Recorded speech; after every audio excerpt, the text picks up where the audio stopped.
वसई विरार पालिकेच्या रुग्णालयात बनावट औषध गोळ्यांचा पुरवठा।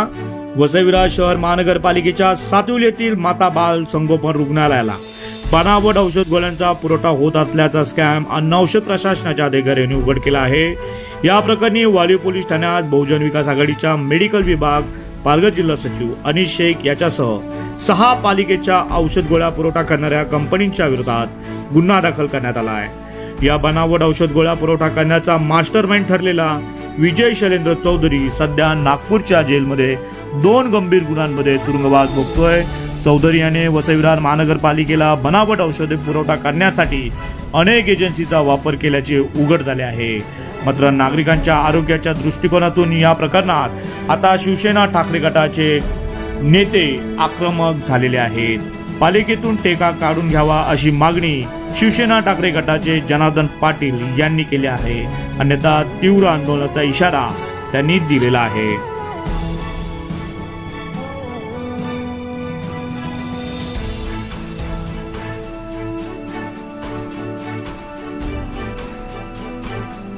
मध्ये मोठा घोटाळा आहे, काय नेमका तुमची मागणी आहे, काय सांगाल?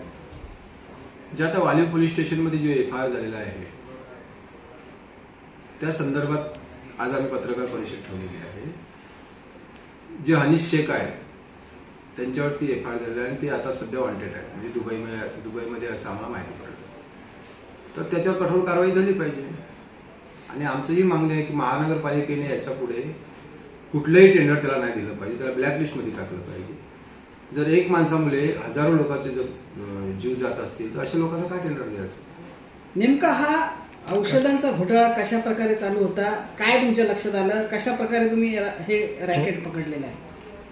बघा, आम्ही ह्याच्या 2016 पासून आम्ही हा लढा देत होतो। स्वर्गीय दीपंकर अशोक पाटील म्हणजे बॉबी ह्यांनी त्यावेळी सांगितलेलं होतं आणि आज ते नाही मिळत, परंतु त्यांचा लढा आम्ही पुढे चालू ठेवणार आहे की अनिश शेख हा इथे विरार, वसई, पालघर आणि भायंदर परिसरामध्ये डुप्लिकेट औषधं वापरतो आणि त्याला बहुजन विकास आघाडीचे प्रवीण राऊत आणि एक आणखीन बहुजनचा बडा नेता ह्यांचा त्याला सपोर्ट होता। बॉबी शेखचं असं म्हणणं होतं की हा कमसे कम वर्षाला 150 करोडचा हा टर्नओव्हर आहे। जर बॉबी शेठला त्यातनं कमिशन जरी 5% दिलं असतं तरी करोडो रुपये भेटत होते। परंतु बॉबी शेठने सांगितलं की आईच्या पोटात जेव्हा बाल असते, जन्माला येण्याच्या अगोदरपासून ते मरेपर्यंत हे आरोग्याला औषध हे लोकांसाठी लागते आणि त्याचा मी बिझनेस होऊन देणार नाही। त्याने त्याच्या फॅमिली बरोबर वाद केले, झगडे केले, त्याचा मामा स्वतः आमदार होता त्यांच्या विरोधात गेले, मोठी लढाई झाली आमची, वाद झाले, केसेस झाल्या, खंडणीचे आरोप लावले आमच्यावरती आणि हा लढा आम्ही चालू ठेवला। आज बॉबी शेठ असता तर नक्कीच आम्हाला खुशी झाली असती। आज अनिश शेखवरती कारवाई झालेली आहे वालीव पोलीस स्टेशनला।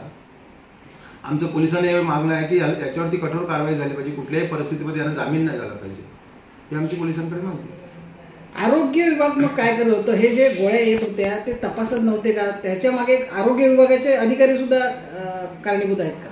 आम्ही भक्ती मॅडमला मी आज फोन केलेला, मला कालच हे प्रकार सगळं माहीत पडल्यानंतर आज आम्ही पत्रकार परिषद ठेवले। काल मी माझी बाईट दिलेली होती, आज मी भक्ती मॅडमला फोन केला। उद्या महानगरपालिका बंद असेल, परवा मी जाऊन भेटणार आहे, आयुक्तांनाही भेटणार आहे आणि माझं एक निवेदन सुद्धा देणार आहे माझ्या शिवसेनेच्या लेटरवरती आणि पुढे आम्ही आमची एक टीम म्हणजे विरार महानगरपालिकेची जेवढी आरोग्य हॉस्पिटल जे आहे सरकारी हॉस्पिटल त्याच्यात औषधं डुप्लिकेट किती आहेत त्याची पूर्ण आम्ही पाहणी करणार आहे।